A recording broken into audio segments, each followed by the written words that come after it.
Mic देव करुणी घ्यावा तेने विना जीवा सुख नोहे. येरती माईके दुःखाची जनते नाही अदिअंती अवसानी. प्रस्तुत स्थली प्राप्त प्रसंगी कीर्तनरूपी सेवेसाठी जो अभंग निवडला आहे वैराग्याचे महामेरू संत श्रीमंत जगद्गुरु तुकोबाराया यांचा असून सुंदर 4 चरणाचा अभंग खास तुम्हा देवसंतांच्या सेवेसाठी निवडला. विठ्ठल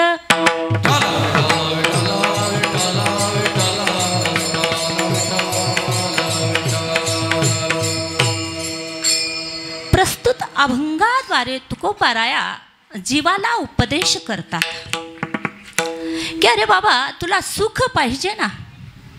तुला जर सुख हवं असेल, सुखासाठी जर तुझी तळमळ चालू असेल तर तुला एक साधन आहे की देव आपला करून घेणे. मग तुला असं वाटत असेल हे माझं ते माझं ते माझं, पण हे सर्व माईक आहे. नाशवान पदार्थाच्या संबंधानं तू तादात्म्य ठेवलं आहे, त्याच्याशी तू तादात्म्य तुझं जुडलं आहे, परंतु ते सर्व नाशवान आहे. त्याकरिता तुला देव आपलासा करावा लागेल. येरती माईके दुःखाची जनते नाही अदिअंती अवसानी. जर तू देव आपलासा केला आणि या नाशवान पदार्थापासून विभक्त राहिला तर मग तू कसा होशील? अविनाश करी. त्या देवाचा स्वभाव सांगितला आहे. तो कसा आहे? म्हणाले तो अविनाश करतो, त्याच्यासारखा करतो. तो अविनाश करी आपुले ऐसे. पण त्याच्यासाठी काय करावं लागेल? म्हणाले लावी मना पिसे गोविंदाचे. त्याच्यासाठी तुला त्याचं भजन करावं लागेल. कसं? अगदी पिशा माणसासारखं मनाला पिसं लागल्यागत त्याचं जेव्हा तू भजन करशील ना तेव्हा तुला सुखाची प्राप्ती होईल. आणि तदनंतर काय होईल? कारण या शरीराला मरण आहे. उपजे ते नासे नासिले ते पुनरपी दिसे हे घटिका यंत्र जैसे परिभ्रमेगा. माऊली ज्ञानोबाराया म्हणतात जो जन्माला आला आहे तो मरणारच आहे. म्हणून आपण सर्वजण मनुष्य म्हणून जन्माला आलो. एक दिवशी आपल्याला संपायचं आहे, पण असं काही करून जायचं आहे की कीर्ती रूपाने आपल्याला माग राहता येईल. विठ्ठल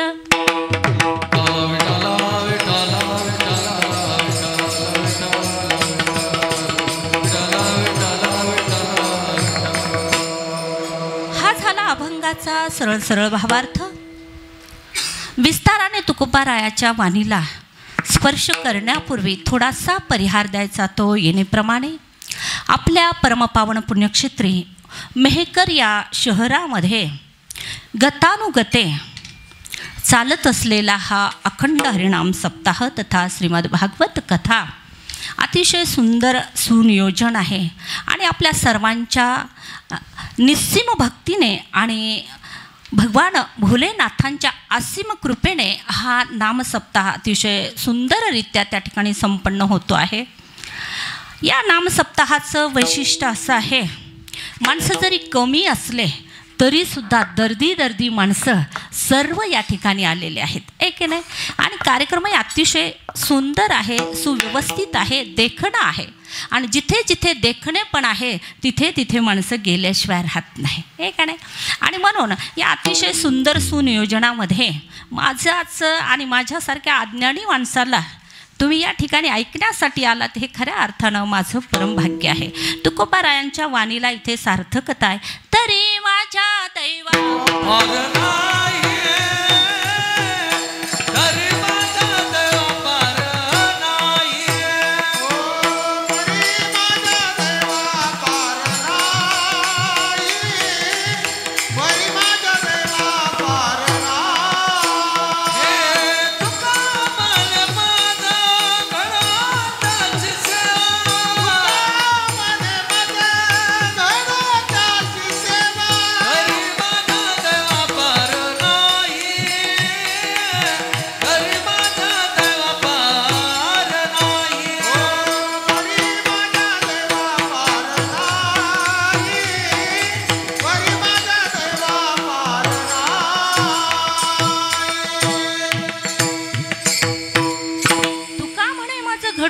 सेवा तरी माझ्या दैवा पारण आहे. आणि म्हणून खऱ्या अर्थानं माझ्या महद भाग्याने मला ही सेवा या ठिकाणी प्राप्त झाली आहे.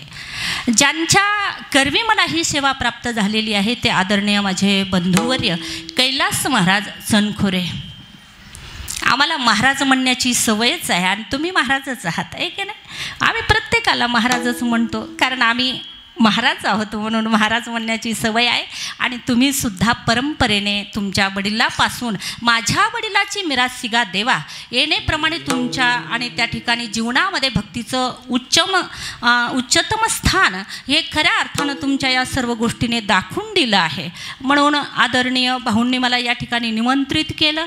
त्यांचे सहकारी बरेच या ठिकाणी, एकल्याचा नवे खेळ म्हणून मेळ मेळविला, एकट्या कुण्या एकाने होत नाही, हे का नाही. त्याच्यासाठी अनेकांचं सहकार्य लागतं. आणि म्हणून आदरणीय वायाळ साहेब, शिंदे साहेब, निकम सर, ठाकरे साहेब, बोडखे सर, पागोरे मामा, मदन चनखोरे गायकवाड साहेब, झगरे साहेब, भानुदास देवडे, गाडेकर साहेब, राजू बापू रायतकर सर, राजू शर्मा, संघवी साहेब, काय आहे संघवी साहेब आहे बघ, रामदास मुळे, वाळूकर सर आदी करून तुम्हा सर्वांच्या सहकार्याने आणि असीम भक्तीने चालू असलेला हा नामसप्ताह अतिशय सुंदररित्या या ठिकाणी त्या ठिकाणी समापन्न होतोय. त्याला साथ करण्याकरिता मृदंग विश्वातलं एक मोठं नाव आदरणीय गजानन महाराज गायकवाड, एकदा जोरदार टाळ्या भाऊंसाठी झाल्या पाहिजे.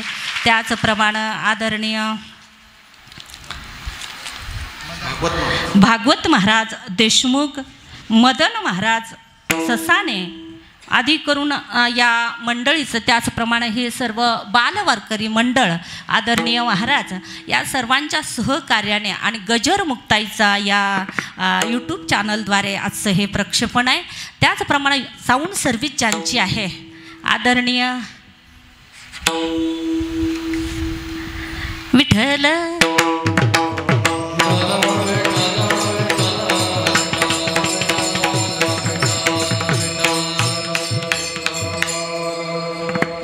साऊंडवाल्या दादासाठी जोरदार टाळ्या झाल्या पाहिजे.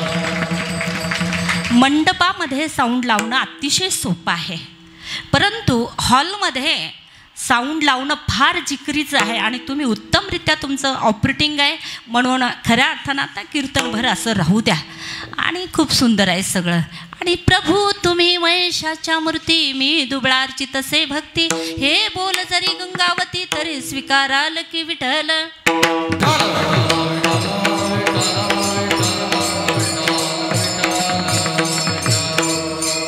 आपुला तो एक देव करुणी घ्यावा, तेने विना जीवा सुख नो हे, येरती माईके दुःखाची जनिती नाही आधी अंती अवसानी. श्रीमंत श्री तुकोबारायांच्या वाणीला स्पर्श करण्यापूर्वी तुमच्या माझ्या सर्वांच्या हृदयामध्ये विराजमान असणारा माझा पंढरीश पांडुरंग परमात्मा, त्याच्या चरणारविंदी माझे कोटी कोटी वंदन आहेत. त्याचप्रमाणे मुक्त कैवल्य तुजनिधी भगवान ज्ञानोपाराय, जगद्गुरु श्री संत तुकोबाराय, आदिशक्ती मुक्ताबाई, श्री संत जनाबाई, श्री संत बहिणाबाई, शांती ब्रह्मनाथ बाबा, प्रेममूर्ती नामदेवराय, श्री स्वामी समर्थ गजानन महाराज आदी करून सकल साधू संतांच्या चरणारविंदी माझे कोटी कोटी वंदन आहेत. त्याचप्रमाणे माझ्या भोलेनाथाच्या या धर्म दरबारामध्ये उपस्थित तुम्ही सर्व साधू संत, ज्ञानवंत, गुणवंत, वयोवृद्ध, तपोवृद्ध सर्व लहान थोर श्रोत्यांच्या चरणी माझा साष्टांग प्रणिपात आहे. भगवान नारदासह या नारदगादीला त्रिवार वंदना करून सेवेला आरंभ करू. विठ्ठल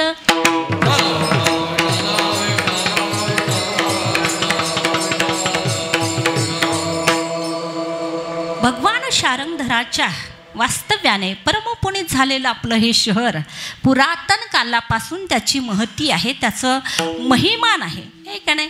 आणि म्हणून खऱ्या अर्थानं आपला लौकिक अगदी पूर्वीपासून आहे, आज नवा त्याच्यामध्ये काही म्हणजे नव्यानं आपला लौकिक आहे असं होत नाही. या मेहकर शहराला अगदी पहिल्यापासूनच लौकिक पात्र असं एक उपाख्य या शहराला प्राप्त झालेलं आहे. आणि म्हणून या शहराची लौकिकता आहे की इथे परमार्थाचं पीक आहे, हे का नाही. आणि म्हणून तो आपल्या कॉलनीचंही नाव चनखोरे, आणि ज्यांनी मला आमंत्रित केलं त्यांचंही नाव चनखोरे. चनखोरे शब्दाचा आपण तेव्हा तेव्हा वापर करतो, केव्हा केव्हा म्हणाले एखादा माणूस जास्त विलासी असेल, हे की नाही, त्याचं काही खरं नाही, तो चनखोर आहे, चना दना आणि असं म्हणतो आपण, आहे की नाही. आज पण तुमचं चनखोरेपण परमार्थाच्या संबंधानं आहे, हे खऱ्या अर्थानं वाखाणण्याजोगं आहे. विठ्ठल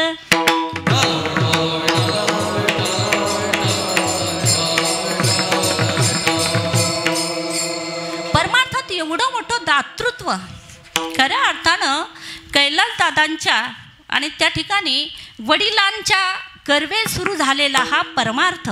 दादांनी एवढी मोठी इमारत एक नाही, नुसती इमारतच उभी केली नाही, पारमार्थिक इमारतीमध्ये त्यांचा फार मोठा सहभाग आहे. एकदा जोरदार त्यांच्या आणि त्यांच्या सहकार्यांसाठी टाळ्या झाल्या पाहिजे. विठ्ठल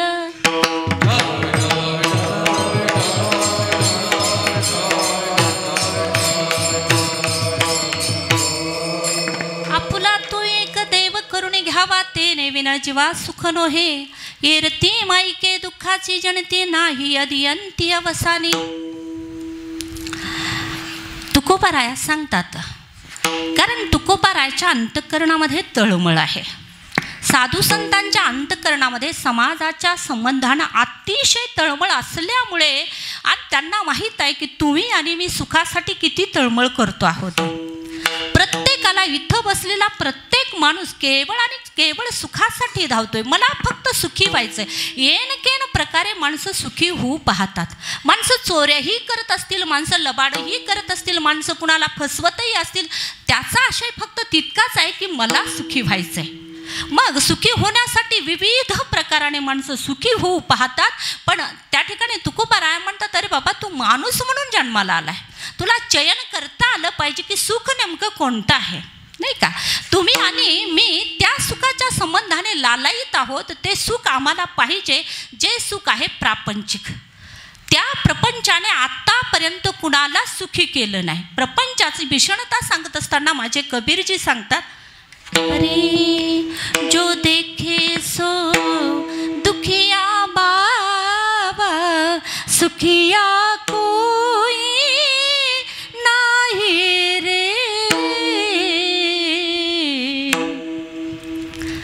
राजा दुखिया प्रजा दुखिया, दुखिया धन वैरागी, दुख के कारण शुक देवने उदरी माया त्यागे रे. जो देखे सो दुखिया बाबा, सुखिया कोई नाही रे. जो देखे सो दुखिया. दुःखाचं वर्गीकरण करत असताना साधू संतांनी त्रिवर्गामध्ये या दुःखाला आणि विभागणी केली आहे. त्याचं पृथक्कीकरण करत असताना म्हणाल, कोई मन दुखी कोई तन दुखी, कोई धन बिन रहत उदास, थोडे थोडे सब दुखी, सुखी राम को दास. संत सुखी आहेत, कुणी मनाने दुखी आहेत, कुणी तनाने दुखी आहेत, कुणी धनाने दुखी आहेत. मनाने कोण दुखी आहे? म्हणाले, ज्याला दुसऱ्याचं चांगलं झालेलं पाहवत नाही अशी माणसं कशी आहेत? मनाने दुखी आहेत. पण कबीरजीला हे अभिप्रेत नाही. कबीरजी म्हणतात ते माणसं मनाने दुखी आहेत. कोण? ज्यांना पुत्र संतती नाही अशी माणसं. त्याच्याकडे सत्ता असू द्या, संपदा असू द्या, काहीही असलं तरी त्यांना त्या ठिकाणी कशातच स्वारस्य राहत नाही. ते म्हणतात आमच्या इतका दुःखी जगामध्ये दुसरा कुणी नाही. म्हणाले, एवढं कमाई करून करायचं काय? याला वारसदारच नाही तर, वंशाला दिवाच नाही तर मग करायचं काय? आहे की नाही. म्हणून ते मनाने दुखी आहेत. हा झाला एक वर्ग. दुसरा वर्ग सांगतात, म्हणाले दुसरा वर्ग तनाने दुखी आहे. आता तनाने दुखी असलेला बघा, तो एवढा त्याच्याकडे पहिल्याला मूलबाळ नाही म्हणून तो दुःखी आहे. आता याला मूलबाळ सुद्धा आहेत, सत्ता आहे, संपदा आहे, एवढी संपत्ती आहे की पंचक्रोशीमध्ये याचाच आणि त्या ठिकाणी बडेजाव आहे. संपत्तीच्या बाबतीमध्ये याच्याकडे आणि त्या ठिकाणी शुगर मिल आहे. परंतु याचं शरीर जे आहे अनेक रोगाचं भांडार झालं आणि त्याच्यातच त्या ठिकाणी शुगर सारख्या रोगाने याला ग्रसित केलं. एक दाना सुद्धा साखरेचा खाता येत आहे का नाही. पोत्याने साखर वाटणं चालली पण एक सुद्धा दाना खाता येत नाही. हा तनदुःखितांचा वर्ग आहे. म्हणाले दुसरा तिसरा वर्ग सांगितला आहे तो धनदुःखितांचा. आता धनदुःखिताला पहिल्याला मुलंबाळ नाही म्हणून तो दुःखी आहे, दुसऱ्याला शरीर चांगलं नाही म्हणून तो दुःखी आहे, आता तिसऱ्याला मुलंबाळही आहेत शरीरही एवढं बलदंड आहे की मेहकरच्या पंचक्रोशीतल्या सर्व विहिरी त्याने खोदल्या, इतक्या शरीरामध्ये त्या ठिकाणी बल आहे. परंतु त्याच्यातल्या त्याच्यात त्याला व्यसन लागलं आणि मग काय खावं ह्याची पंचायत आहे. लेकर बाळ एवढे की म्हणू नका. त्याचं कबीरची फार सुंदर सांगतात त्याचं, मुर्गी जने पुत घने आगे पीछे थाट, कोई चिल्ली ले गई कोई बिल्ली ले गई हो गई बाटा बाट. मुलं असे आहेत म्हणाले की कुणी शाळेचा ड्रेस मागतंय, कुणी ट्युशनची फी मागतंय, कुणाला पेन नाही, कुणाला कपडे नाही. या सगळ्या गोष्टी त्याच्याकडे करता करता त्याला संसाराला टाचता टाचता नाकी नऊ यायला लागले. हा धनदुःखितांचा वर्ग आहे. मग सुखी कोण आहे? सुखी राम को दास, फक्त सुखी. आणि त्या ठिकाणी संत आहेत म्हणून सुख बसे सुख बसे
बहुपायी संतांच्या चरणाजवळ सुख आहे आणि देव सुखरूप आहे.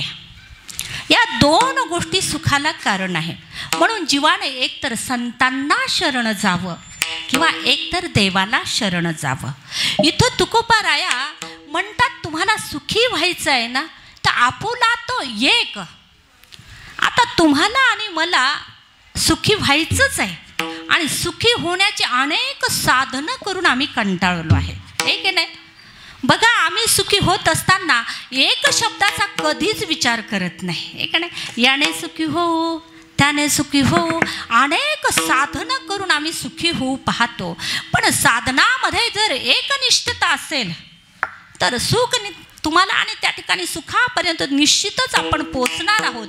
पण आम्हाला सुखाचा पत्ता शोधत असताना विविध रस्त्याने आम्ही चाललो आहोत. म्हणून तुम्ही आणि मी आत्तापर्यंत सुखी नाही विठ्ठल.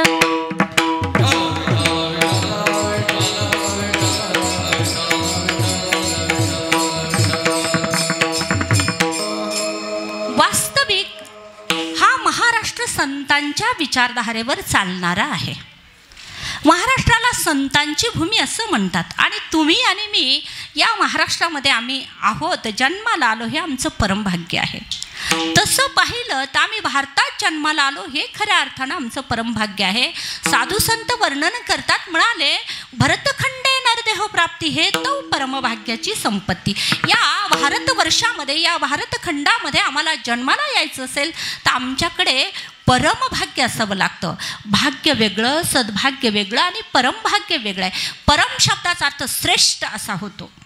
तर श्रेष्ठ भाग्य आमच्याकडे असल्याशिवाय आम्हाला भारतामध्ये जन्म भेटत नाही. आणि त्याच्यात महाराष्ट्रामध्ये आम्हाला जन्माला यायचं असेल तर आम्हाला साधू संतांच्या आणि त्या ठिकाणी साधू संतांच्या कृपेने कृपांकित आमचं जीवन जन्मजन्मांतरी होत आलं आहे. आणि म्हणून आम्ही या महाराष्ट्रामध्ये जन्माला आलो आहे. महाराष्ट्रात नुसते संतच आहेत असं नाही, आहे का नाही. या राष्ट्राला, प्रत्येक प्रांताला, प्रत्येक राज्याला वेगवेगळी नावं आहेत. भारतामध्ये जर आपण पाहिलं तर विविध प्रांताला, विविध राज्यांना वेगवेगळी नावं आहेत. महागुजरात नाही म्हणाले तसं कुठे, महाकर्नाटक नाही, महातेलंगणा असं नाहीच आहे म्हणाले. मग महाराष्ट्र, आहे का नाही. महा म्हटलं याला, त्याचं कारण आहे हरी हरी जंबू या द्वीपा माझी पंढरपूर गाव गा.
कशामुळे म्हणाल, जंबू या द्वीपा माझी एक पंढरपूर गाव गा.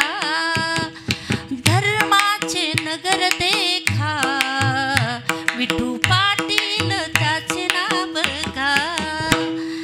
चला जाऊ तया ठाया काही भोजन मागाया. हो विठोबाचा धर्म जागो त्याचे चरणी लक्ष लागो.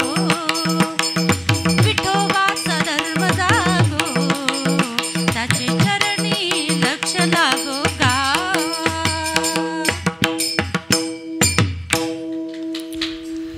जंबू या द्वीपा माझे नवखंड पृथ्वी सांगितली आहे. त्याच्यामध्ये जंबूद्वीप नावाच्या द्वीपावर तुमची माझी सर्वांची वस्ती, आमचीच वस्ती असे आहे नाही. तिथे संतांची वस्ती आहे आणि तिथे देवाची वस्ती आहे. अर्थात आम्हाला सुखी होण्यासाठी जो पत्ता महाराजांनी सांगितला आहे की बाबा तुला जर सुखी व्हायचं असेल, हे का नाही, तर तुला कुठं जावं लागेल, कोणता देव आपलासा करावा लागेल. आणि त्याचं हे उत्तर आहे की जंबू या द्वीपा माझी एक पंढरपूर गाव गा. धर्माचे नगर देखा विठू पाटील त्याचे नाव गा. चला जाऊ तया ठाया काही भोजन मागाया. एक ना विठोबाचा धर्म जागो त्याचे चरणी लक्ष लागो. याप्रमाणे मग तुम्ही आणि मी सुखासाठी तळमळ करतो म्हणून महाराज म्हणाले सुखा लागी करशी तळमळ. सुखा लागी करशी तळमळ.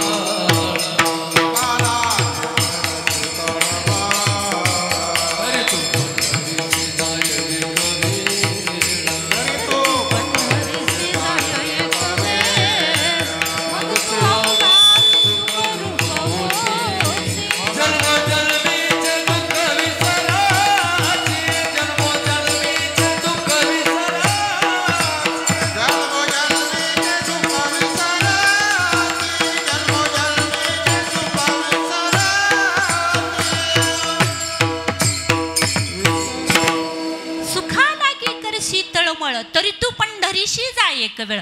मग त्याने काय होईल, मग तू अवघाच सुखरूप होसी, जन्मोजन्मीचे दुःख विसरसी. या जन्माचं नाही, अनेक जन्म जन्मांतराचं जे आम्हाला दुःख आहे आणि ते दुःख त्या ठिकाणी तिथे पंढरपूरला गेल्यानंतर नाहीस होईल. म्हणून तुकोबाराय म्हणतात, तुम्हाला सुख पाहिजे ना, त्याचा पत्ता सांगतात अभंगाच्या प्रथम.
जोरदार टाळ्या वाजवा.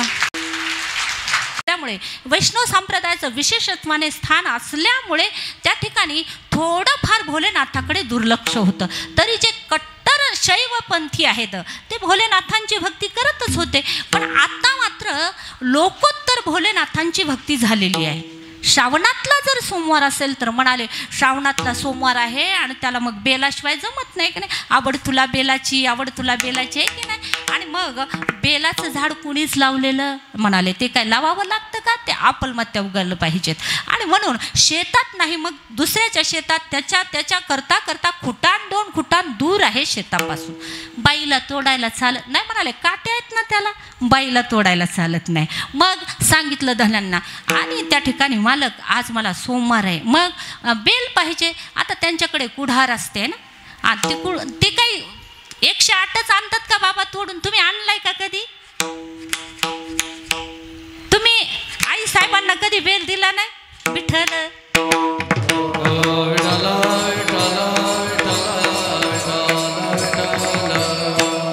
आणि म्हणून ते 108 पानं वाहवे लागतात, पण भली मोठी डांग त्या झाडाची तोडून आणल्या जाते हे का नाही.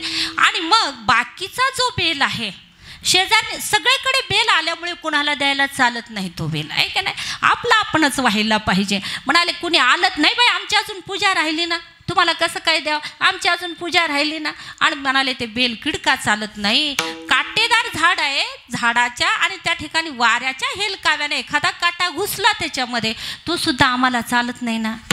म्हणाले नाही ते फाटलेलं चालत, भक्ती कशी अशी निखळ असली पाहिजे, त्याच्यामुळं फाटलेलं चालत नाही, किडीने पानं खाल्लेलं चालत नाही, सबंध पान त्या ठिकाणी भोलेनाथांना वाहावं लागतं. आणि भोलेनाथांना त्याच्याबरोबर आहे शिवमुठ वाहण्याची पद्धत आहे का नाही. तेरा तुझको अर्पण, त्यानेच दिलं आहे म्हणून किती द्यायचं म्हणाले, कणगी थोडी ठेवता येते देवापुढे, मग नाही म्हणाले एक मूठच ठेवावी लागते. आणि ती मूठ ठेवावी लागते, मग त्याच्यावर हळदी आहे, त्याच्यावर कुंकू आहे, त्याच्यावर त्या ठिकाणी दही दूध पंचामृत सर्व गोष्टी त्याच्यावर टाकल्या जातात. दुसऱ्या दिवशी प्रसाद खातो ना आपण त्याचा, नाही म्हणाले वास येतोय त्याचा, कसं काय प्रसाद खायचा. बरं घरच्याची ही अवस्था आहे. आता इथे मंदिरात पुजारी असेल तर चांगलं आहे, पण ज्या मंदिरात पुजारी नाही ना ते 8 दिवस, कारण दुसऱ्या सोमवारापर्यंत आम्ही जात नाही मंदिरात, म्हणाले 8 दिवस भोलेनाथांना ते सडक्या अन्नाचा वास घेत बसावं लागतं. आमची भक्ती पावते ना देवाला, पावेल ना भोलेनाथ. नाही नाही नाही नाही, आशाने देव आशाने पावायचा नाही, देव बाजारचा भाजीपाला नाही.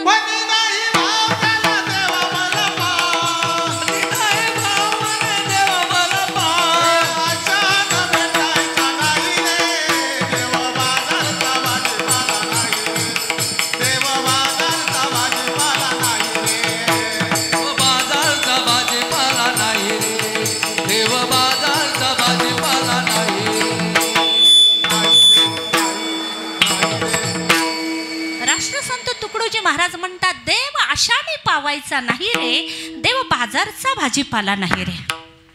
बरं जाऊ द्या, सोमवार पुरतच आहे हे, जोपर्यंत सोमवार आहे तोपर्यंत एवढा, आणि त्या ठिकाणी भक्तीचा महापूर आहे. मग त्या ठिकाणी भोलेनाथांना दिवसभर आंघोळच आहे. 1 लोटा जल सब समस्या का हाल, 1 लोटा जल आहे का नाही. दिवसभर रात्रीच्या 11 वाजेपर्यंत, जोपर्यंत आम्हाला माहीत आहे रात्रीच्या 12 वाजता दुसरा दिवस सुरू होतो म्हणे, तर म्हणून रात्रीच्या काही बहादर असे आहेत की रात्रीच्या 11:15ला सुद्धा महादेवाला आंघोळ घातल्याशिवाय राहत नाही. म्हणाले सोमवार येणार, आणि सोमवारच्या दिवशी त्या ठिकाणी भोलेनाथ मग जटात विगल जल प्रवाह पावित स्थले गले वनम्य लंबिता भुजंग तुंग मालिका डमटम डमटम निनाद वडमर्वयम चकार चंड तांडवम तनोतुन शिव शिवम. सोमवार आहे तोपर्यंत. आणि एकदा का मंगळवाराने डोकं वर काढलं की काय सांगावं, मंगळवार जन्मभर कुणी करत नाही. म्हणाले 5च करावी लागते ना. आदिशक्ती विठ्ठल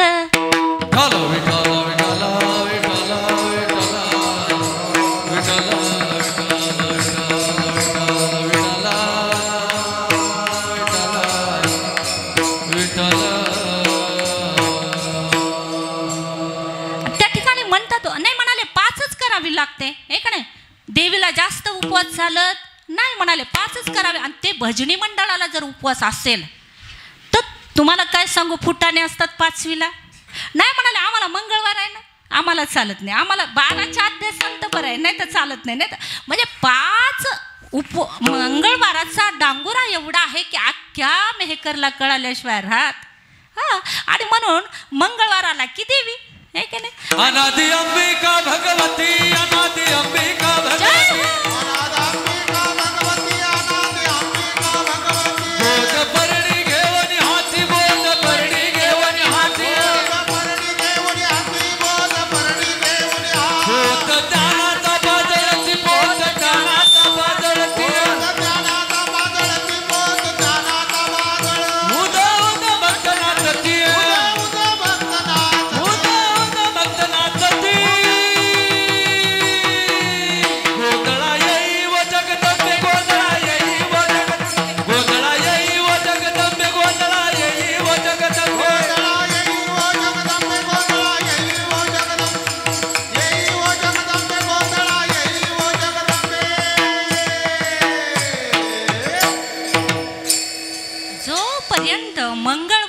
तोपर्यंत देवीची भक्ती आहे.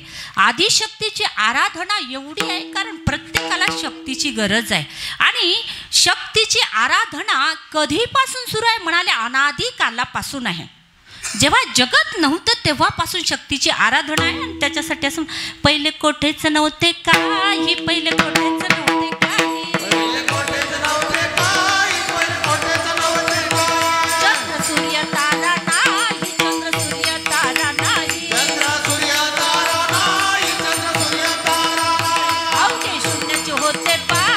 अवघे शून्याचे होते पाय अवघे शून्याचे होते पाय अवघे शून्याचे होते पाय कानोबा तेरे तेरे ते कानोबा तेरे तेरे ते कानोबा तेरे तेरे ते कानोबा तेरे तेरे ते तेथे एक ढालगत निर्माण झाली तेथे एक ढालगत निर्माण झाली तेथे एक ढालगत निर्माण झाली तेथे एक ढालगत निर्माण झाली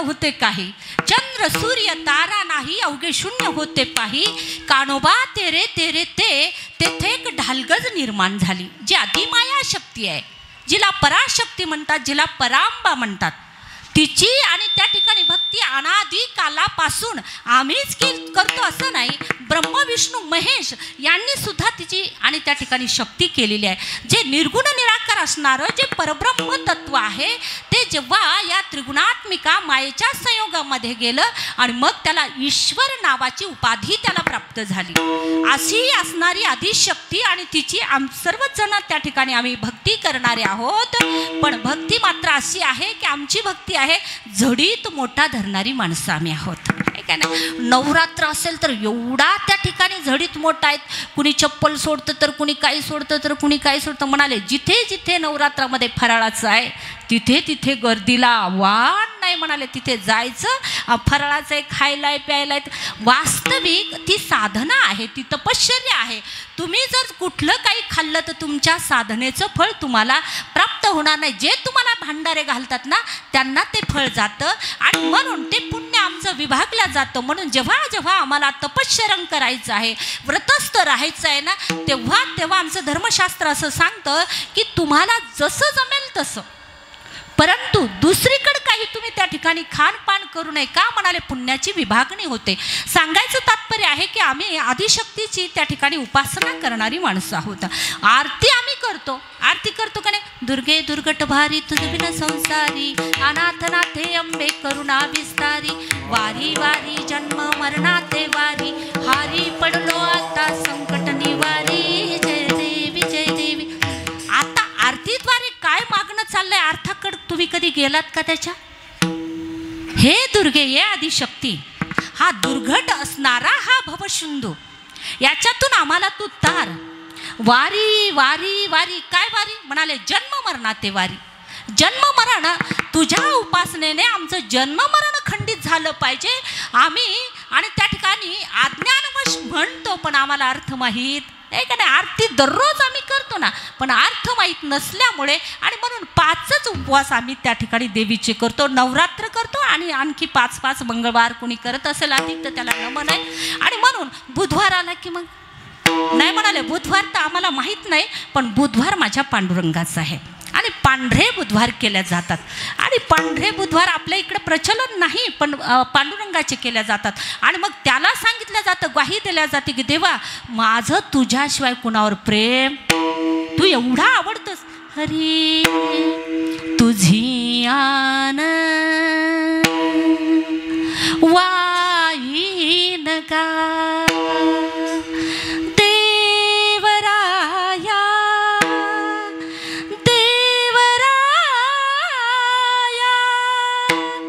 बहु आवडसी जीवा पासोनिया बहु आवडसी जीवा पासोनिया बहु आवडसी जीवा पासोनिया बहु आवडसी जीवा पासोनिया बहु आवडसी जीवा पासोनिया बहु आवडसी जीवा पासोनिया बहु आवडसी जीवा पासोनिया बहु आवडसी जीवा पासोनिया तुझी आन वाहीन का तुझी आन वाहीन का देवराया देवराया देवराया देवराया देवराया देवराया बहु आवडसी जीवा पासोनिया बहु आवडसी जीवा पासोनिया बहु आवडसी जीवा पासोनिया बहु आवडसी जीवा पासोनिया बहु आवडसी जीवा पासोनिया म्हणाले बुधवार पांडुरंगाला दिला आणि तेही अनाशब्द घालून म्हणाले तू इतका आवडतो माझ्या माऊलीने प्रेम कधी व्यक्त झालं वास्तविक प्रेम ही अव्यक्त आहे हे का नाही प्राणसखा ज्ञानोबा माझा. आणि म्हणून प्रेम हे व्यक्त केलं तर प्रेम आणि त्या ठिकाणी प्रदर्शित कर. प्रेम हे अव्यक्त आहे आणि अव्यक्तच प्रेम शोभून दिसतं, पण कधीतरी प्रेम व्यक्त औपचारिकता म्हणून करावंच लागतं. आमचं तुमच्यावर खूप प्रेम आहे, आमचं तुमच्यावर खूप, कधीतरी म्हणावंच लागतं. जेव्हा पुढचा आपल्या प्रेमाकडे दुर्लक्ष करतो तेव्हा आपल्याला सांगितल्याशिवाय पर्याय राहत नाही. ज्ञानोबारायांनी सुद्धा स्वतःचं प्रेम व्यक्त करत असताना आज देवाला सांगितलं की देवा तू इतका आवडतोय की तुझ्या इतकं मला कुणीच आवडत नाही. आणि म्हणून बुधवार आला की पांडुरंग, गुरुवार आला की श्री गुरु सारिका असता पाठीराखा, इतराच्या लेखा कोण करी राज याची कांता काय भीक मागे मनाची आजोगे सिद्धी पावे. आणि शुक्रवार तर इतकाच अवघड आहे म्हणून सांगू तुम्हाला, तुमच्या सनखुरे कॉलनीमध्ये एकाच्या घरी जर शुक्रवाराचं व्रत असेल तर सगळ्या कॉलनीला ते धरावं लागतं. का म्हणाले, आंबट खाणारी माणसं आजूला चालत नाही, बाजूला चालत नाही, जवळ चालत नाही, घरात यायला त्याला चालत, सर्वांना ताकीद आहे, शेजारच्याला, पाजारच्याला, जवळच्याला, गल्लीतल्याला, सर्वांना की तुम्हाला आमच्याकडे यायचं आहे ना. म्हणाले आमचं शुक्रवार आहे, तुम्ही आंबट जर खाल्लं असेल तर आमच्या घरी येऊ. फार अवघड आहे ते संतोष मातेचं व्रत. आणि संतोष मातेचं व्रत, मग संतोष मातेला सुद्धा त्या ठिकाणी मदत मागितल्या जाते की नाही. आणि त्या ठिकाणी हरी मदत करो संतोषी माता, मदत करो संतोषी माता, जय जय संतोष माता, जय जय मा, जय जय संतोष माता, जय जय मा. हे सगळं झाल्यानंतर येतो शनिवार. आणि शनिवार प्रत्येकाला बलाची आणि त्या ठिकाणी बलाचं उपार्जन करणारी सर्वच माणसं आहे. भांडण्यासाठी सुद्धा बलच लागतं, कार्य करण्यासाठी सुद्धा बलच लागतं. काहीही तुम्हाला आज जे खाल्लं आहे ना ते पचवायचं असेल तरी सुद्धा म्हणाले बलच लागतं शरीरामध्ये, नाही तर मग ॲसिडिटी आहे का नाही बळावते. शरीरामध्ये जर दुर्बल शरीर असेल तर अनेक रोग त्याच्यामध्ये आणि त्या ठिकाणी शिरत असतात. म्हणून सर्व गोष्टीसाठी प्रतिकार शक्ती म्हणजेच बल आपल्याकडे असावं लागतं. आणि बलाचं उपार्जन करण्यासाठी त्या ठिकाणी कुणाकडे जावं लागतं, मग हनुमंतरायाकडे. हनुमंतरायाकडे गेल्यानंतर बलाची उपासना करणारे आम्ही सर्व माणसं सर्वच कुस्त्या खेळतात का, नाही म्हणाले, सर्व कार्य करण्यासाठी बल लागतात. म्हणून हनुमंताची त्या ठिकाणी उपासना केली जाते. माझ्या तुकोबारायांनी हनुमंतरायाची उपासना केली, पण तुकोबारायांनी काय मागितलं हो, काय भक्तीच्या त्या वाटा मज दावाव्या शुभ शरण शरण हनुमंता तुम्हाला रामदूता, शरण हनुमंता तुम्हाला रामदूता, भक्तीच्या वाटा मज दावाव्या सुभाट, अरे भक्तीच्या वाटा मज दावाव्या सुभाट. शरण हनुमंता तुम्हाला रामदूता, शरण हनुमंता तुम्हाला रामदूता, काय भक्तीच्या वाटा मज दावाव्या सुभाट, काय भक्तीच्या वाटा मज दावाव्या सुभाट. तुकोबाराया त्या ठिकाणी हनुमंतरायांना शरण जातात. म्हणाले काय भक्तीच्या त्या वाटा, कारण हनुमंतराय भक्त शिरोमणी आहेत सर्व. आणि त्या ठिकाणी भक्तांच्या मध्ये सर्वांचे आणि त्या ठिकाणी शिरस्थानी असणारे हनुमंतराया.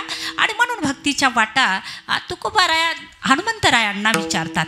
आणि रविवार आला की मग रविवार कुणाला आवडत नाही असा माणूस या आणि त्या ठिकाणी आहे का नाही. सर्व्हिसवाल्याला रविवार आवडतो, खाणारा पिणाऱ्याला रविवार आवडतो, ज्यांचे नवरे नोकरीवर आहेत त्या बायांना रविवार आवडतो, ज्यांचे लेकरं कॉन्व्हेंटमध्ये आहेत त्या लेकरांना रविवार आवडतो. सर्वच जण, काही लोकांनी रविवारावर प्रेम करणाऱ्या माणसांनी बचाळ्या बसून घेतल्या. म्हणाले कशासाठी, म्हणाले आता ते पडले ना नैसर्गिकरित्या सर्व. आणि त्या ठिकाणी दाताने साथ सोडली पण आता बचाळ्या बसवल्या. म्हणजे कशासाठी, म्हणाले रविवारावर प्रेम आहे ना आमचं. हा रविवार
सुंदर प्रमाण. मांस खाता हौस करी जोडून या ठेवी वैरी. आज आपण ज्यांना खातोय ना, उद्या ते आपल्याला खाणारच आहे. हे गतानुगत ते चालूच राहणार आहे. आणि म्हणून मांस खाणाऱ्यांनी सावधान झालं पाहिजे. नसलेले वैरी अधिक वाढून पुन्हा पुन्हा जन्माला येणंच भाग आहे. कारण वैर, ऋण आणि हत्या या 3 गोष्टी चुकवण्यासाठी माणसाला कितीतरी जन्म घेऊन पुन्हा पुन्हा ते फेडावंच लागतं. आणि म्हणून त्या ठिकाणी वाढून आपण वैरी वाढून ठेवतोय. कितीतरी एक माणूस कितीतरी आत्तापर्यंत किती कोंबड्यांना त्यांनी फस्त केलं असेल आणि किती बोकडांना फस्त केलं असेल. बरं, माणसं म्हणतात आम्ही बलवान होण्यासाठी खातो, आहे का नाही. त्याच्यातून कॅल्शियम मिळतं म्हणाले, आणखी काय काय मिळतं. शरीराला ज्या ज्या गोष्टीची गरज आहे त्या गोष्टी त्याच्यामधून मिळतात. मला तुम्हाला विचारायचं आहे, बैल पाहिलाय का तुम्ही? कोणी बैल माहित आहे का? मेहकरवासी हा माहित आहे. बैल काय खातो? चारा. चारा कुठं उगतो? शेतात उगतो. तुला माहिती आहे ना. मला सांगा, चारा खाणारा बैल आणि दर आठवड्यातून 3दा मांस खाणारा माणूस, त्या चारा खाणाऱ्या बैलाने मांस खाणाऱ्या माणसाच्या पायावर पाय दिला.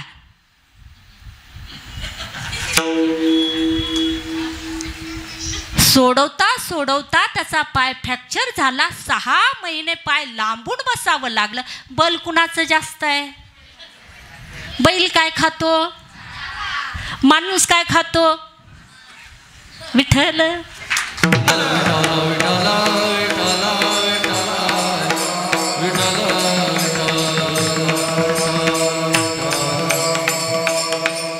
आणि म्हणून रविवार आला की माणसं रविवारावर प्रेम करतात. पण रविवारही एका देवाचा सांगितला आहे. मल्हारची वारी, मल्हारची वारी,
रविवार आला की मग मल्हारीची वारी, माझ्या मल्हारीची वारी. एक नाही, 7 दिवस 7 देवांना दिले तरी सुद्धा आमचं भागलं नाही.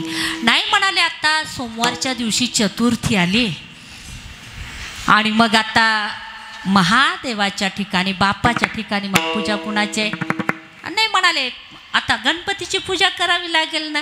आणि गणपतीचं मंदिर गावातलं थोडी चालतं, मग ते राजूरचं आहे म्हणाले. त्या दिवशी आता राजूरलाच जावं लागेल. आता राजूरला गेल्यानंतर त्याची त्या ठिकाणी उपासना आम्ही करतो सोमवारच्या दिवशी. अशी जर आमची भक्ती असेल, आहे का नाही. आम्ही 7 देवाला आणि 7 दिवस देऊन आम्ही तेवढ्यावर थांबत नाही.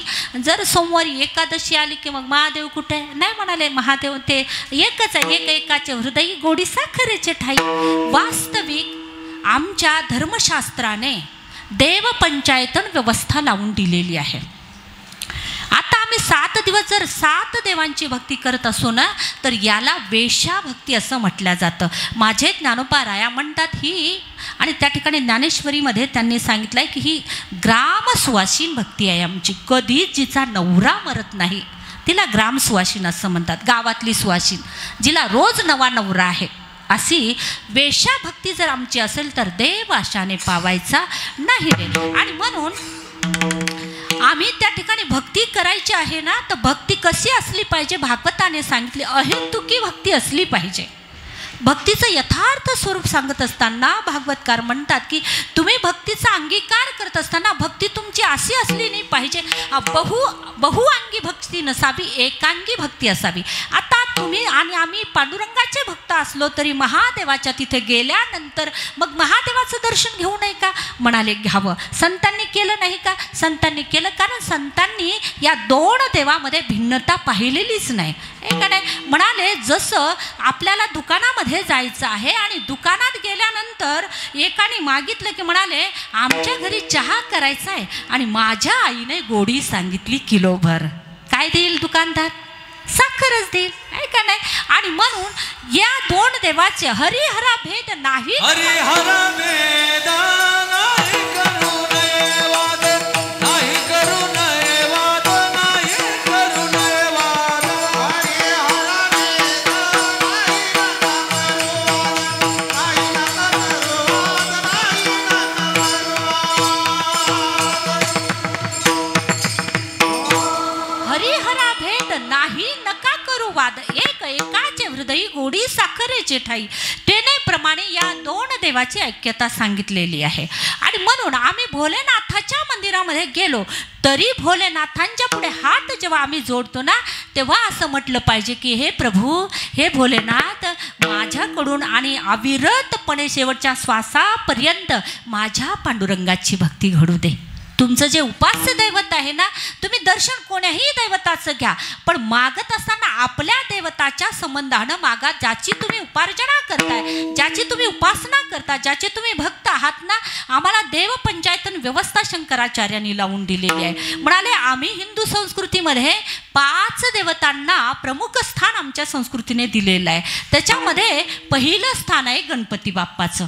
आता संप्रदायाचा जर विचार केला तर गणपती बाप्पाचा संप्रदाय आणि त्या ठिकाणी गणपती बाप्पांना पूजणारा आहे का नाही. आणि म्हणून दुसरं स्थान आहे आदिशक्तीचं, त्याला शाक्त संप्रदाय असं म्हणतात. त्या आदिशक्तीची त्या ठिकाणी उपासना करतात. तिसरं स्थान आहे भोलेनाथांचं आणि भोलेनाथांच्या अनुयायांनी शैव संप्रदायाची स्थापना केली. पण भोलेनाथांचा जर विचार आपण केला तर सर्वाधिक पांडुरंगावर प्रेम करणारं दैवत जर कोण असेल तर ते भोलेनाथ आहेत. भोलेनाथ हे वैष्णव आहेत, भोलेनाथ शैव नाहीत. भागवताने सांगितलं वैष्णवानाम यथा शंभू. सर्वात पहिला वैष्णव कोण म्हणाल तर भोलेनाथ आहेत. आणि म्हणून त्या ठिकाणी भोलेनाथ एक दैवत सांगितलं आहे आणि चौथं दैवत सांगितलं आहे भगवान विष्णू. आता तुमचं जे दैवत आहे त्या दैवताला मध्यस्थानी ठेवून बाकीची दैवत जे आणखी उरतात ते बाजूने ठेवावी. 5वं दैवत सांगितलं आहे सूर्याचं. सूर्य उपासना आमच्या संस्कृतीने फार आणि अनादिकालापासून तिचा स्वीकार केलेला आहे. त्याला सौर संप्रदाय असं म्हणतात. आणि म्हणून आम्ही विविध संप्रदायाची माणसं असलं तरी सुद्धा पूजा करत असताना कोणत्याही मंदिरामध्ये तुम्ही जा, पण आपली जी उपास्य दैवत आहे त्याच्या संबंधानं आमच्या अंतःकरणामध्ये भक्ती वृद्धिंगत होऊ दे, हीच कामना. मग तुम्ही देवीच्या मंदिरात गेलं तरी पांडुरंगाची भक्ती मागा. तुम्ही देवीचे भक्त आहात, महादेवाच्या मंदिरात गेले तरी म्हणावं की माझ्या अंतःकरणामध्ये माझ्या आदिशक्तीच्या संबंधानं नितांत निरंतर भक्ती आणि त्या ठिकाणी वर्धमान होऊ दे, शेवटच्या श्वासापर्यंत मला तिची भक्ती करता यावी. कुणाला मागायचंय? महादेवाला. पांडुरंगाच्या मंदिरामध्ये गेल्या पांडुरंगाला सुद्धा हे प्रभू, हे पांडुरंगा, हे विठ्ठला, आम्ही आणि त्या ठिकाणी माझ्या अंतःकरणामध्ये माझ्या आदिशक्तीच्या संबंधानं निरंतर प्रेम राहू दे, निरंतर माझ्याकडून भक्ती घडू दे. मंदिरात कोणत्याही जा, परंतु आपल्या उपास्य दैवताच्या संबंधानं भक्ती वृद्धिंगत होईल. कारण ही फक्त वेगवेगळ्या रूपाने ज्याला त्याला भक्ती करता यावी म्हणून व्यवस्था आहे. वास्तविक हे ब्रह्मतत्वाने सर्व एकच आहे.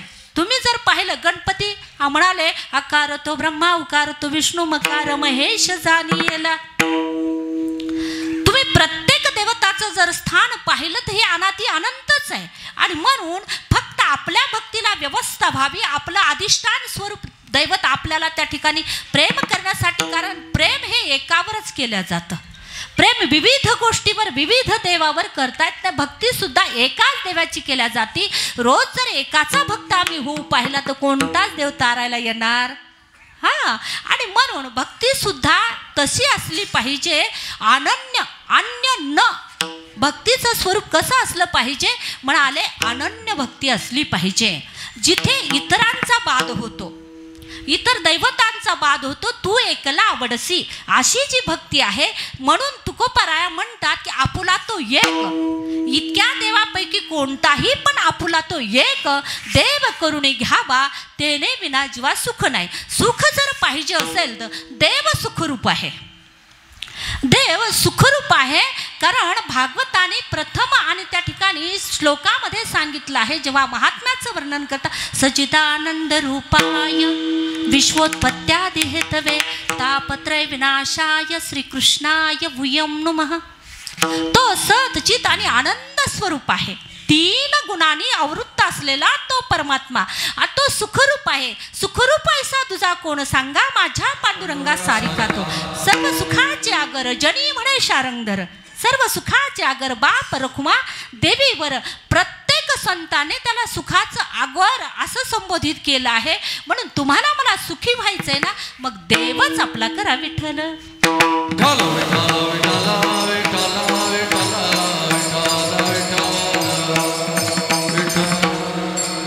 म्हणून भक्तीचं यथार्थ स्वरूप आहे की, आणि त्या ठिकाणी एकनिष्ठता.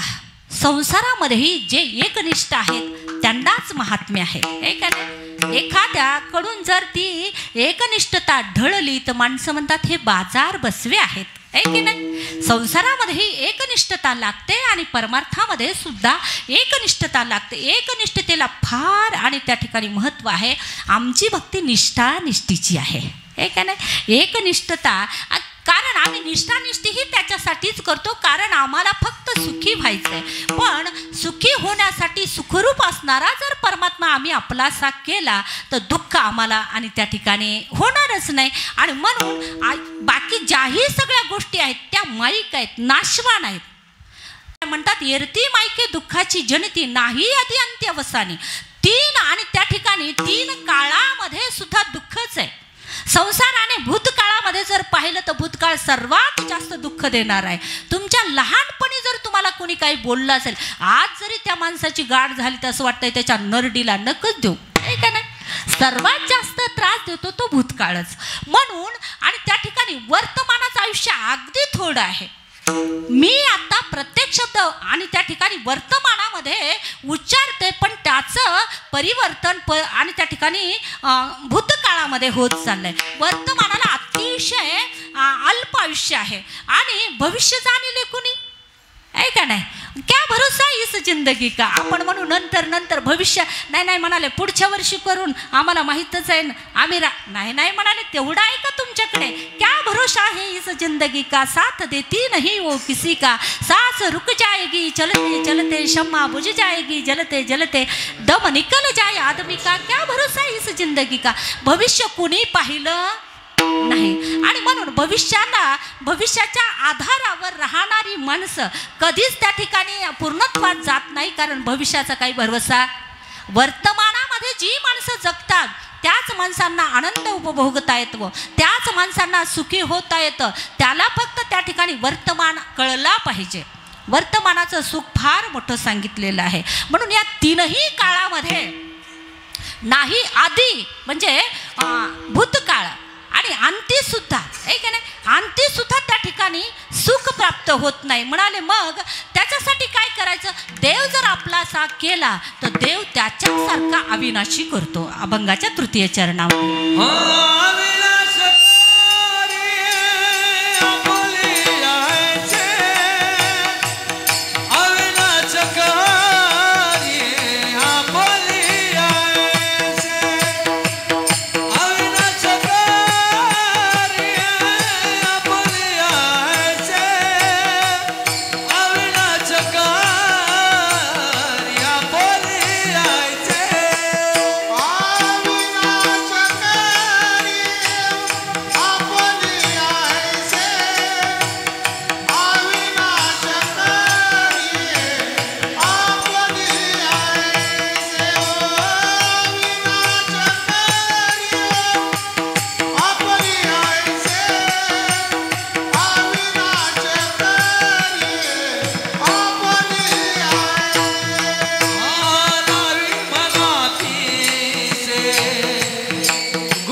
अविनाश करी आपुली ऐसे.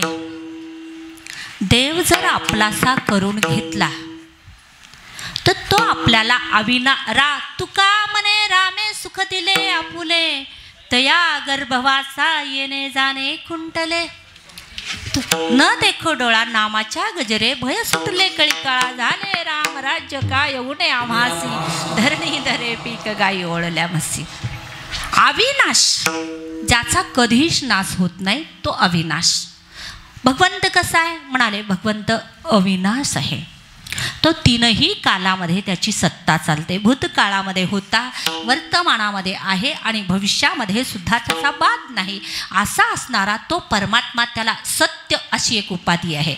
आणि म्हणून त्रिवार जेव्हा त्याला सत्य म्हणून संबोधित केलं जातं, सत्य तू सत्य तू सत्य तू विठ्ठला, कागा हा दाविला जगदाभास. पहिलं सत्य आहे भूतकाळाच्या संबंधानं, द्वितीय सत्य आहे वर्तमानाच्या संबंधानं आणि तृतीय सत्य आहे भविष्यकालाच्या संबंधानं. तीनही कालामध्ये जो परमात्मा अबाधित आहे त्याच्या सत्याला बाधा पोचत नाही असा तो परमात्मा जर आपला केला तो अविनाश आहे ना. तसा भक्त सुद्धा अविनाश. आता माझे ज्ञानोपाराया जाऊन किती वर्ष झाले हे का नाही, 12व्या-13व्या शतकातील गोष्ट आहे. तुकोबारायांना जाऊन किती वर्ष झाले म्हणाले, 16व्या शतकामधली गोष्ट आहे. मग असं असताना सुद्धा आज जेव्हा तुकोबारायाचं नाव घेतलं जातं, आज जेव्हा ज्ञानोबारायाचं नाव घेतलं जातं, माणसं म्हणतात की यावश चंद्र दिवा करो. ज्ञानोबा तुकोबाराय कुठपर्यंत राहणार आहे म्हणाले, यावश चंद्र दिवा करो. जोपर्यंत चंद्र सूर्य आहे तोपर्यंत ज्ञानोबा तुकोबाराय आहे, तोपर्यंत छत्रपती आहेत. आहे का नाही, छत्रपती आणि तुकोबाराया समकालीन आहेत. आता मला सांगा, तुकोबाराया आणि छत्रपती दोघं समकालीन असताना एक आहे राजा आणि एक आहे संत. आता संत ही देवते संत निमित्त त्या प्रतिमा. आणि विभूती योगामध्ये जेव्हा विभूती योग अर्जुनाला भगवंत सांगतात तेव्हा राजा ही एक विभूती माझी आहे असं भगवंताने गीतेमध्ये सांगितलेलं आहे. तर मग मला सांगा, दोघंही देवस्वरूप आहे की नाही? दोघंही कालमानाने पांचभौतिक शरीर दोघांची, एक वैकुंठाला गेला, एकाचं शरीर संपलेलं आहे. असं असताना सुद्धा कीर्तिरूपाने ते माग आहेत की नाही अजून. यावश चंद्र दिवा करो. माणसं मोठ्या स्वाभिमानानं सांगतात, म्हणाले नाही, जोपर्यंत चंद्र सूर्य आहे तोपर्यंत ज्ञानोबा तुकोबाराय नाही, तोपर्यंत छत्रपती नाही. जोपर्यंत माझे ज्ञानोबा तुकोबाराय आहे, जोपर्यंत छत्रपती आहे तोपर्यंत चंद्र सूर्याला रहाण आहे. एवढं निश्चयाने माणसं बोलतात. याचं कारणच ते आहे की ते कीर्ती रूपाने उत्तम रीतीने माग उरलेले आहेत आमतीन चरणामध्ये. तुका म्हणे एका मरण्याची सरी, तुका म्हणे एका मरण्याची सरी,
कीर्ती मागे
ज्यांचा हा विषय नसला ना त्यांना वाटतं हे का बरं असे, आणि त्या ठिकाणी म्हणतात त्यांचं इवळणं झाल्यावर जाऊ बरं आपण, आहे का नाही? त्याच्यातला आपल्याला गंध नसतो म्हणून.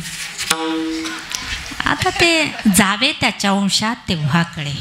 आणि म्हणून एवढा सुंदर वातावरण, त्याला समा बांधणं असं म्हणतात संगीताच्या भाषेमध्ये. या गोष्टीला समा बांधणं, जिथे नुसतं आनंद ऐकतच राहावं अशी जेव्हा अवस्था प्राप्त होते ना, तोच परमानंद आहे. आनंद वेगळा दुसरीकडे शोधायचाच कुठं, एक नाही. आपल्या अंतःकरणामध्ये त्याचं उद्यापन झालं पाहिजे. म्हणून तुम्ही आणि मी मनुष्य म्हणून जन्माला आलो म्हणून तुकोबाराय आम्हाला उपदेश करतात, अरे बाबा तुला सुखाची वांछा आहे, सुखासाठी तू लालायित आहे, कारण तू मुळात सुखरूप होतास. परंतु बळे झाला बद्ध घेऊन या छंद माझे माझे. मुक्त होता परी बळे झाला बद्ध. आणि म्हणून तुला सुख पाहिजे ना, तर मग सुखी व्हायचं असेल तर आपला तो एक देव करून घ्यावा. म्हणून तू देवाला आपलं कर, आणि त्याच्याशिवाय जीवाला सुखच प्राप्त होणार नाही. तू या भ्रामक भ्रांतीमध्ये राहू नको की संसार मला सुखी करेल. संसाराने कुणालाच आत्तापर्यंत सुखी केलं नाही. बाळ बोलू नको, 2 मिनिटामध्ये सेवा समाप्त होणार आहे. आणि म्हणून एरती माईके दुःखाची जनिती. संसार हा दुःखाचा आणि त्या पुन्हा पुन्हा दुःखाचं जनन करणारा आहे, दुःखाची प्राप्ती करून देणारा आहे. मग त्याच्यात कुठेच सुख नाही, मागे नव्हतं आणि पुढे नाही आणि मध्ये सुद्धा सुख नाही. म्हणून तुला जर त्या ठिकाणी परमात्मा तू जर आपलासा केला तर तू अविनाश होशील. कारण देव पहावया गेलो तेथे देवची होऊन ठेलो. या वृत्तीपर्यंत तुझा परमार्थ जर गेला ना, तू देवासारखा कारण त्याचा स्वभाव आहे, तो आपले पण देऊन टाकतो. म्हणून तुका म्हणे रामे सुख दिले आपुले, आणि तया गर्भवासा येणे जाणे खुंटले. देव आपल्यासारखं करतो, संत आपुल्यासारखी करती तात्काळ, नाही काळ वेळ तया लागली. संत सुद्धा आपल्यासारखं करतात, देव सुद्धा आपल्यासारखा करतो. देव जसा अविनाशी आहे तसा जीव सुद्धा अविनाशी होईल. पण तुकोबाराया म्हणतात, मग मात्र तुला असं वाटेल अविनाशी म्हणजे माझं शरीर मरणार नाही, आहे का नाही? आणि प्रत्येकाला तेच वाटतंय की मला मरणच येऊ नये, आहे का? 80 वर्षाच्या माणसाला जरी विचारलं नाही ना, डॉक्टर आणा ना, डॉक्टर कशाला नाही म्हणाले, उरका ना आता, नाही अजून नाताचं लग्न पाहायचं, नाताचं पोरग पाहायचं, नाही का नाही? म्हणजे माणसाला मराव वाटत नाही. पण तुकोबाराया म्हणतात हे पांचभौतिक शरीर आहे, हे याला मरण येणारच आहे. ज्या दिवशी जन्माची तारीख निश्चित झाली त्याच दिवशी मरणाची तारीख निश्चित झाली. परंतु असं काही कर्तव्य करून मरा की कीर्ती रूपाने अनंत कालपर्यंत तुमच्या आणि त्या ठिकाणी नावाचा जयघोष झाला पाहिजे. असं काहीतरी मागे ठेवून जा. संतांसारखं, ऐतिहासिक पुरुषांसारखं, माझ्या छत्रपतीसारखं जीवन असं दैदिप्यमान जगा. कार्य एवढं दैदिप्यमान करा. आमच्या आणि त्या ठिकाणी समकालामध्ये लोक तर दिपतीलच, पण आम्ही गेल्यानंतर सुद्धा आमचं जीवन कुणाला तरी पथदर्शक ठरेल, आमचं जीवन कुणासाठी तरी आदर्श ठरेल. अशी जर कीर्ती आम्ही आणि त्या ठिकाणी करून गेलो तर मरण हे शरीराचं होणार आहे, पण नाव कधीच मरणार. नाव अजरामर होईल. आणि येण्याप्रमाणे हा अभंगाचा सरळ सरळ भावार्थ. आत्ता कीर्तन नेमकं सुरू झालंय, तयारी आहे ना तुमची? कारण हा महाशिवरात्रीचा महोत्सव आहे आणि 12 वाजता काय लागणार आहे? आणि म्हणून हा जागर उपांत्य दिवस, शिवरात्रीचा उपांत्य दिवस आहे आणि सप्ताहाचा उपांत्य दिवस उद्या आहे. असो ज्यांना असं वाटतंय की हे कीर्तन संपलं पाहिजे त्यांनी हात वर करा बरं. आहा, काय माणसं कीर्तनावर प्रेम करतात. मरून तुमच्या पोटी यावं येण्याप्रमाणे तुमचं आणि त्या ठिकाणी परमार्थावरचं प्रेम आहे. बरं जाऊ द्या, ज्यांना असं वाटतंय की मला देव पाहिजे अशा माणसांनी हात वर करा बरं. आम्हाला देव पाहिजे, आम्हाला देव पाहिजे. माणसांना लागत नाही काय? सर्वांना देव पाहिजे. अहो खाली करू नका की, देव द्यायचा आहे ना तुम्हाला, आहे की नाही? संत आपले झाल्याशिवाय देव आपला होत.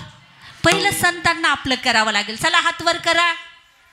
सर्वांनी अगदी सरळ हात वर करायचे. हरी ज्ञानोबा माझा हो, ज्ञानोबा माझा. एक टाळी. ज्ञानोबा माझा हो, ज्ञानोबा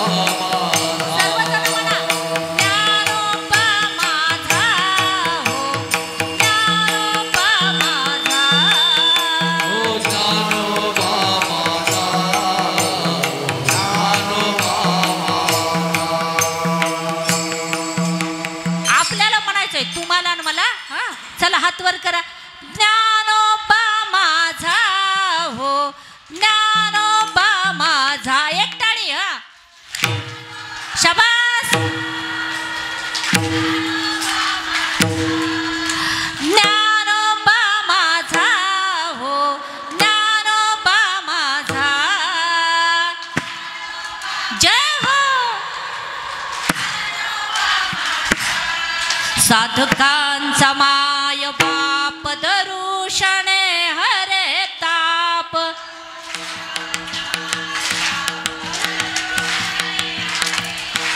साधकांचा माय बाप दरुषणे हरे ताप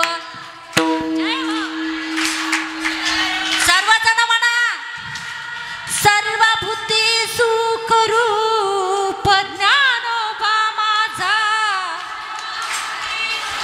जय हो ज्ञानोबा माझा हो ज्ञानोबा माझा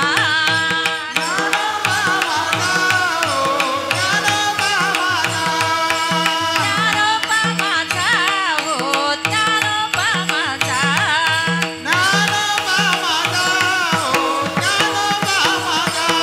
चालविली जड भिंती हरली चांगयाची भ्रांती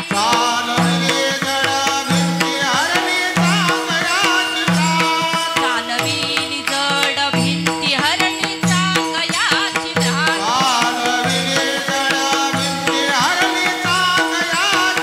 माझ्या ज्ञानोबाच्या संगतीमध्ये जेव्हा जड भिंत जाते ना ती सुद्धा चालायला लागते. माझ्या ज्ञानोबाच्या संगतीमध्ये वेडा जातो तो सुद्धा वेद बोलायला लागतो. म्हणून जीवाने संतांची संगती केली पाहिजे.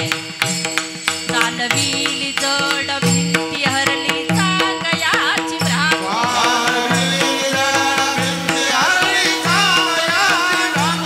मोक्ष मार्गीचा सांगाती ज्ञानोबा माझा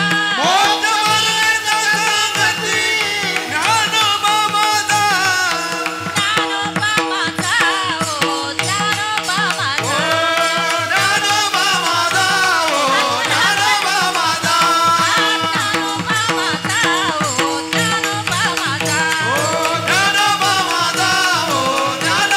माझा विठोबा रखुमाई विठोबा रखुमाई विठोबा रखुमाई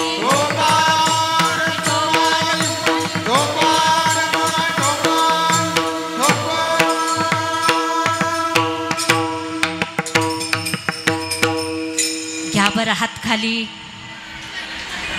नाही म्हणाले तुम्ही इकडं पाहिले की इकडच्यांनी हात खाली इकडं पाहिले की इकडच्यांनी हात खाली.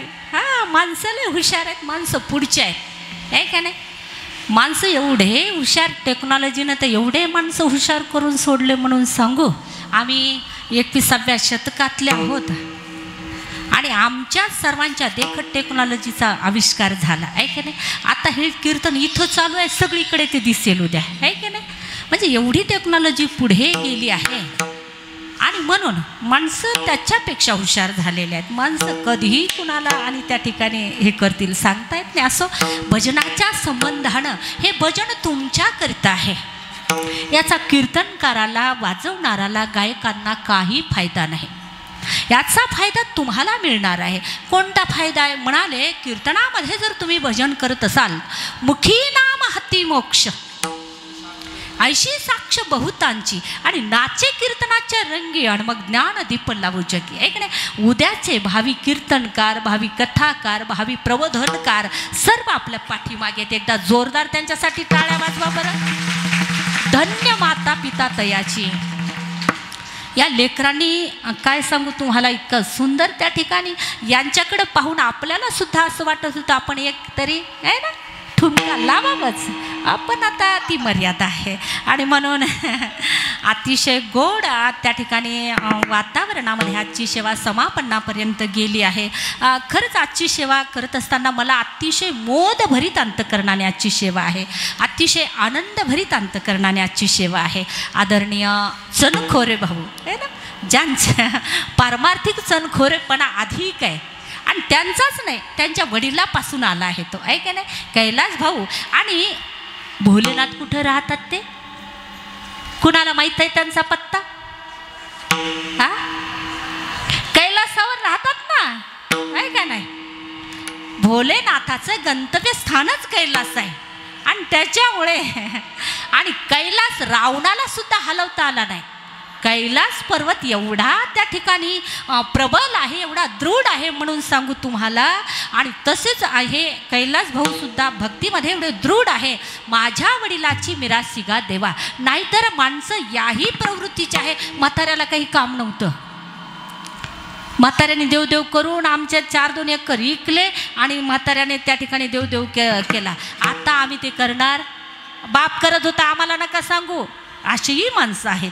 पण भाऊंनी आपल्या वडिलाच्या स्मरणार्थ, आहे का नाही, आदरणीय स्वर्गवासी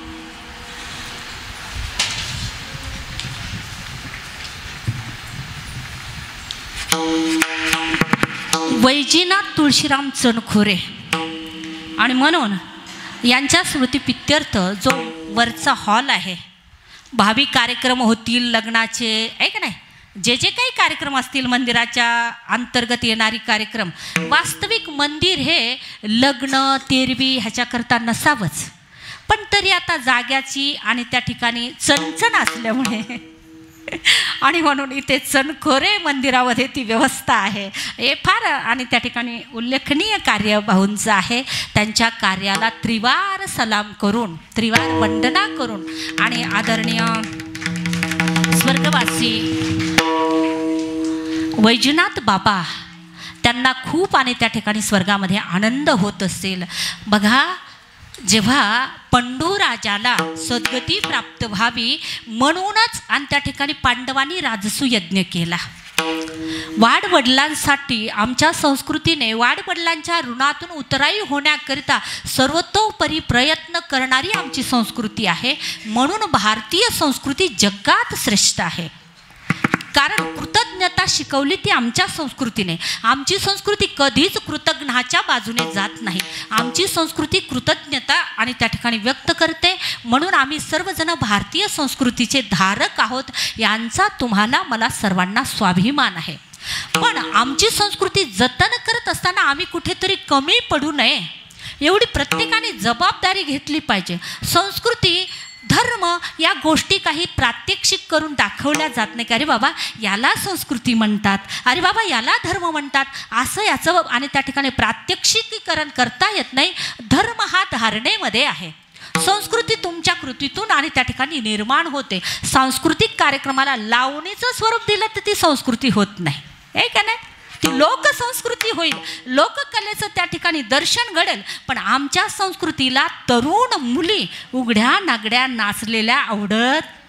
आमची संस्कृती द्रौपदीची साडी हरण करण्यासाठी जेव्हा दुर्योधन हात घालतो तर भगवंत वस्त्ररूप झाला, ही आमची संस्कृती आहे. स्त्रीची सर्वथैव लज्जा रक्षण करणारी ही संस्कृती आहे. स्त्रीला नारी रत्न म्हणणारी ही संस्कृती आहे.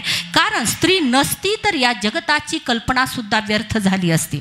म्हणून आपल्या संस्कृतीचं जतन करत असताना पुरुषांनीच करावं हा जो आग्रह आहे ना, तो आग्रह कुठेतरी स्त्रियांनी सोडला पाहिजे आणि संस्कृतीला स्त्रियांनी धारण केलं पाहिजे, हे का नाही.